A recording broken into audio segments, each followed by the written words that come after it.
বোঝাপড়া কবিতার কিছু অংশ ঠিক আছে। কারণ এই কবিতাটার মধ্য দিয়ে আমরা প্রত্যেকেই আমাদের জীবন দর্শন এত সহজভাবে নিতে পারি। আমি সরাসরি কবিতায় চলে মনেরই আজ কহ যে ভালো মন্দ যাহাই আসুক সত্যের এলাও সহজে। কেউ বা তোমার ভালোবাসে, কেউ বা বাসতে পারে না যে, কেউ বিকিয়ে আছে, কেউ সিকি পয়সা ধারে না যে।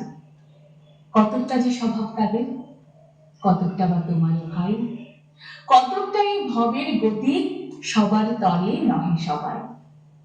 তোমায় কত ফাঁকি দেবে, তুমিও কতক দেবে ফাঁকি, তোমার ভোগে কতক করবে, পরের ভোগে থাকবে বাকি। মানধাতারি আমল থেকে চলে আসছে এমনি রকম। তোমারই কি এমন ভাগ্য বাঁচিয়ে যাবে সকল যখন। মনেরে আজ কহ যে ভালো মন্দ যাহাই আসুক সত্যের লও সহজে। অনেক ঝঞ্ঝা কাটিয়ে বুঝি এলে সুখের বন্দরেতে। জলের তলে পাহাড় ছিল লাগলো বুকের অন্দরেতে। মুহূর্তে থেকে পাঁজর গুলো উঠলো কেঁপে আটতে রবে। তাই বলে কি সবার সঙ্গে ঝগড়া করে মরতে হবে?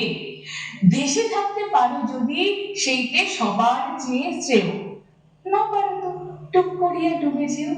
এটা কিছু অপূর্ব নয়, ঘটনা সামান্য খুবই। শঙ্কা যেথায় করে না কেউ সেইখানে হয় জাহাজ ডুবি।